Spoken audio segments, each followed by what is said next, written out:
সন্তানকে এতিম বানিয়ে দিবে, তারপর জিহাদের ময়দান থেকে ফিরবে না। ঠিক কিনা বলো? নারে তাকবীর, নারে রিসালাত, আহলে সুন্নাত ওয়াল জামাত জিন্দাবাদ, ঈদে মিলাদুন নবী জিন্দাবাদ, জিন্দাবাদ।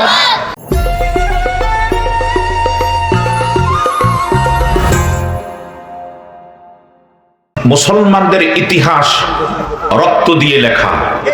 সুবহানাল্লাহ বলবেন না? মুসলমানদের ইতিহাস রক্ত দিয়ে লেখা। আমরা ভুলি নাই, আমাদের কলিজা আঘাত লেগেছে। ঢাকা চট্টগ্রাম জজকোর্টের সামনে আদালতে আমাদের এক মুসলমান ভাই আলিফ, অ্যাডভোকেট আলিফকে শহীদ করা দেওয়া হয়েছে। কথা কোনটি কিনে বলেন? আলিফ শহীদ হয় নাই, বরঞ্চ আলিফের সঙ্গে আমাদেরকে শহীদ করার পরিকল্পনা দেখছে। কিন্তু ওরা জানে নাই, মুসলমান যদি একবার হুঙ্কার মারে বঙ্গোপসাগর ছাড়া কোনো রাস্তা পাবে না। আল্লাহ আমাদেরকে ধৈর্য ধারণ করার সুযোগ দিয়েছ, আর একটু ধৈর্য দাও। আরো জোরে বলেন আমিন।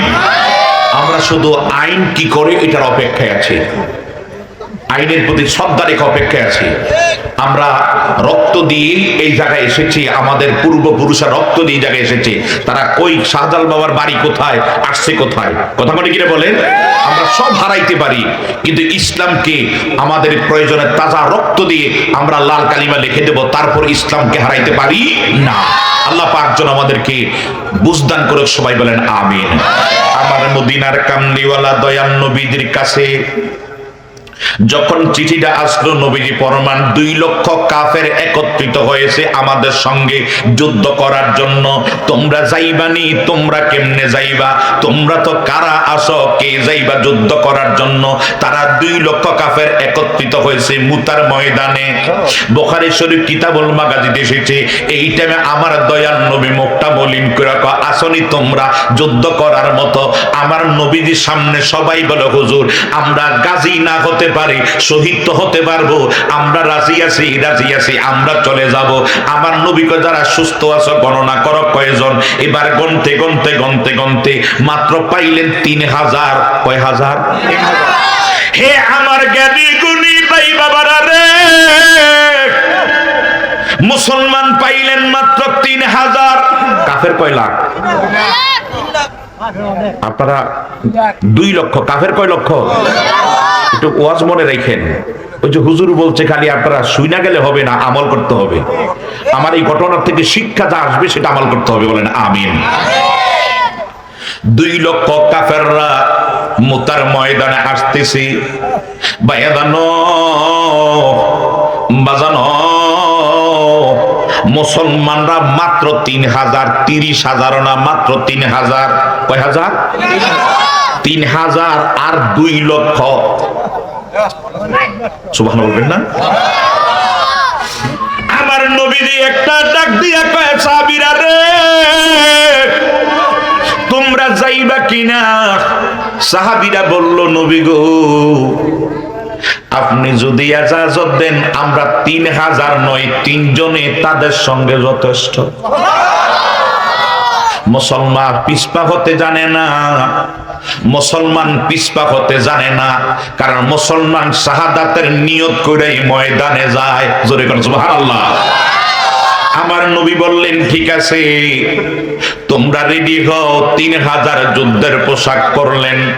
আমার নবীজি নিজে তাদেরকে বাজানো, আমার নবীজি নিজে বললেন, আমি তোমাদেরকে সেনাপতি, এখনই বানাইয়া দিচ্ছি তোমাদেরকে সেনাপতি। হযরত জাফর ইবনে আবু তালেব তুমিও মুতার সেনাপতি। হযরত আব্দুল্লাহ ইবনে রাওহা তুমিও মুতার সেনাপতি। আপনারা, আমি অনুরোধ করব একটু সময়ের জন্য কথা বললেন, একটু বসেন। আল্লাহুম্মা সাল্লি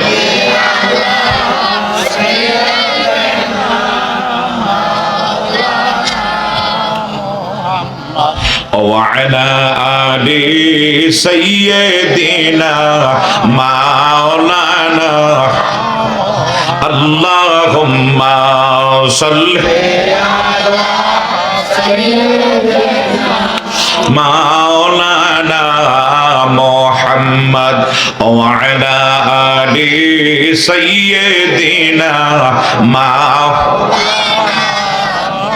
নবীর দোহরত ফরিহিলে গনবীর দোহরত ফরিহিলে খোদার রহমত মিহিলে বলেন নবীর দোহরত ফরিহিলে গনবীর দোহরত ফরিহিলে খোদার রহমত মিহিলে যে ফরিবে দরুদ একবার আল্লাহ রহমত দিবে 10 বার রে আরে 10টি গুনাহ মাফ হইবে নবীজির হাদিসে বলে আরে 10টি গুনাহ মাফ হইবে নবীজির হাদিসে বলে নবীর দরুদ ফরিহিলে কবল নবীর দরুদ ফরিহিলে গনবীর দরুদ ফরিহিলে খোদার রহমত মিহিলে কোন মারহাবা। আমার দয়াল নবী 3 জন সেনাপতি বানাইলেন। 1 নম্বরে বললেন যায়েদ ইবনে হারেসা আমি তোমাকে যুদ্ধের সেনাপতি বানাইলাম।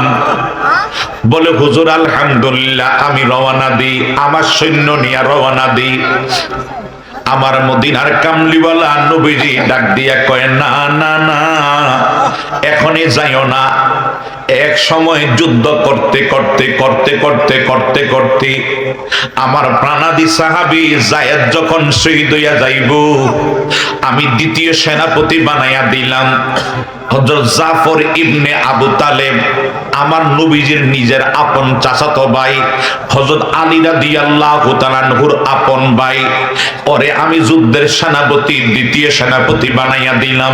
তোমরা তার নেতৃত্বে যুদ্ধ চালাইও, তার নেতৃত্বে যুদ্ধ করিও। জাফর ইবনে আবু তালেব কয় নবী গো ঠিক আছে আলহামদুলিল্লাহ আমরা রওনা দেই যুদ্ধের ময়দানে। আমার নবীজি চোখের পানি ফালাইয়া বলে জাফর এমন একটা সময় আসবে রে, এমন একটা সময় আসবে যুদ্ধ করতে করতে করতে করতে করতে করতে করতে করতে তুমি জাফর রে কাফেররা নির্মম ভাবে শহীদ কইরা দিব। যখন কাফেররা নির্মম ভাবে তোমারে শহীদ কইরা দিব তাই তৃতীয় সেনাপতি কে হবে আমি এখনই তৃতীয় সেনাপতি বানাইয়া দিলাম। হযরত আব্দুল্লাহ ইবনে রাওহা রাদিয়াল্লাহু তাআলা করে আমি যুদ্ধের সেনাপতি বানাইয়া দিলাম। তার নেতৃত্বে তোমরা যুদ্ধ করিও, তার নেতৃত্বে যুদ্ধ করিও। আব্দুল্লাহ ইবনে রাওহা কয় হুজুর আলহামদুলিল্লাহ ঠিক আছে তাহলে আমরা রওনা দিই। আমার নবী বলেন না এখনো যাইও না যাইও না, আর একটা কথা শোনো আমার যায়েদ ইবনে হারেস যখন শহীদ হইয়া যাইবা, জাফর ইবনে আবু তালেব শহীদ হইয়া যাইবা, তৃতীয় সেনাপতি আব্দুল্লাহ ইবনে রাওহারে বানাইলাম। তুমি এক সময় যুদ্ধ করতে করতে শহীদ হইয়া যাইবা। জোরে জোরে কোনা সুবহানাল্লাহ। তুমি এক সময় যুদ্ধ করতে করতে শহীদ হইয়া যাইবা। শহীদ হইয়া যাওয়ার পরে আমি চতুর্থ সেনাপতি আর বানাইলাম না। আপনার কষ্ট হইতেছে না তো? আল্লাহ আমার আব্বাদের একটু ধৈর্য দান করো, তৌফিক দাও বলেন আমিন। তবে আজকের মুরব্বীর সংখ্যা অনেক বেশি। দেখলাম মুরব্বীর সংখ্যা অনেক মাহফিলে এত মুরব্বী পাওয়া যায় না। গতকালকে আমি মাধবপুর ওয়াজ করে গেছি, ওখানে এত মুরব্বীর সংখ্যা দেখি না, জোয়ানদের সংখ্যা বেশি দেখছি। আজকের মাহফিলে কিন্তু জোয়ানরা কম, মুরব্বীরা বেশি। আল্লাহ কবুল করে বলেন আমিন। তবে মুরব্বীরা তো এখন নামাজ না বললেও তারা পড়ে, কিন্তু দরকার চেয়ে বেশি জোয়ানরা মাহফিলে আসা। কথা কোনটা কিনা বলেন? তাদের জন্য বেশি মাহফিল শোনার দরকার। আল্লাহ পাক যেন আমার নৌজন তরুণ ভাইদেরকে হেদায়েতের ফয়সালা দান করুক বলেন আমিন। আরো জোরে বলেন আমিন। বাজান আমার একটু গভীর মনোযোগ। আমার মদিনার কামলিওয়ালা, আমি জানি না উহুদের, আমি জানি না মুতার ময়দানে কে মারা যাবে, কে কোথায় কি করবে। আমার নবীজি আগাম গায়েবের খবর দিলেন। জোরে জোরে কোন সুবহানাল্লাহ। ওই জায়গার মধ্যে কে শহীদ হয়ে যাবে আমার নবী বলে দিলেন। আল্লাহ বলে আলিমুল গায়বি ফালা ইয়াজুরু আলা গায়বি আহাদান ইল্লা মান ইরতাদা মির রাসূল।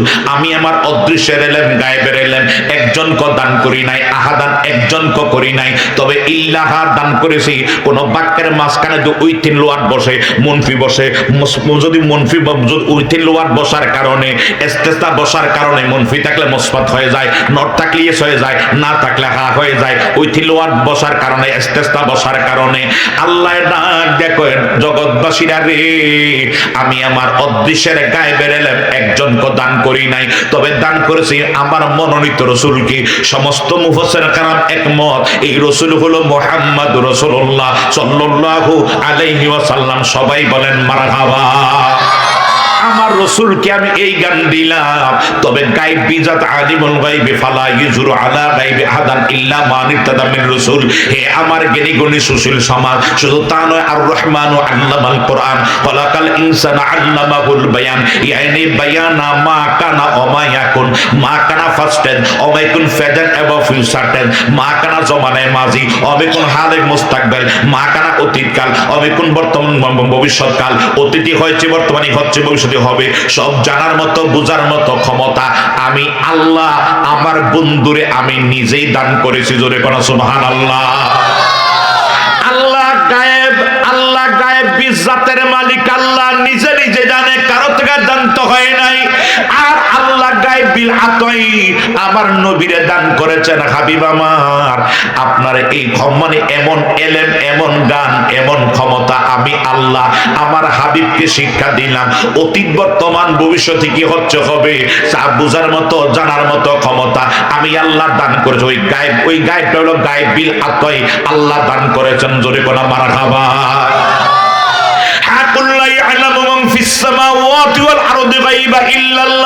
আসমান জমিনের মধ্যে, আসমান জমিনের মধ্যে গায়েবের মালিক একমাত্র আল্লাহ, আল্লাহ ছাড়া কেউ গায়েব জানে নাই। এই কথাটার মানে যে গায়েব বিজাতের মালিক আল্লাহ, আর গায়েবিল আতই মানে আমার মদিনা। এখানে আমরা কখনো বলি নাই যে আল্লাহ নবী গায়েব জানে, গায়েব জানে যে গায়েব বিজাত, ওটা বলি নাই, কারণ ওটা স্বয়ং আল্লাহ নিজে নিজে জানে। আর আতই মানে আল্লাহ আমার নবীকে দান করেছেন। এই কারণে আমার নবী বৈশা বলতেছে, উহুদের বলতেছে মুতার ময়দানে তুমি শহীদ দিয়া যাইবা, তোমার পরে জাফর শহীদ দিয়ে দেব, জাফরের পরে আব্দুল ইবনে রাওহা শহীদ দিয়ে দেব। নবী আগেই বলতে পারতেছেন, কেন? এই ক্ষমতা আমার আল্লাহ আমার নবীর এই সিনার ভিতরে এমন এক রাডার ফিটিং করে দিছে। আলাম নাসরাহ লাকা সদরাক, এমন এক রাডার আমাদের এখানে টাওয়ার আছে। এই টাওয়ারের ভিতরে যেখান থেকে ফোন আসে, ওই টাওয়ার থেকে টাচ করে America, Japan, German, Saudi, Malaysia, দুবাইতে চলে যায়। কথা বলি কিনা বলেন?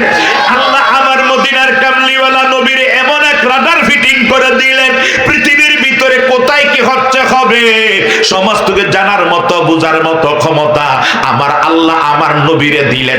আমাদের তো কোনো সমস্যা, কোনো সমস্যা। আমার দয়াল নবী একটা ডাক দিয়ে কে আব্দুল্লাহ ইবনে রাওহা, তাহলে এবার তোমরা তিনজন যাইবা, চতুর্থ নাম্বারে তুমি এক সময় যুদ্ধ করতে করতে তুমিও শহীদ হইয়া যাইবা।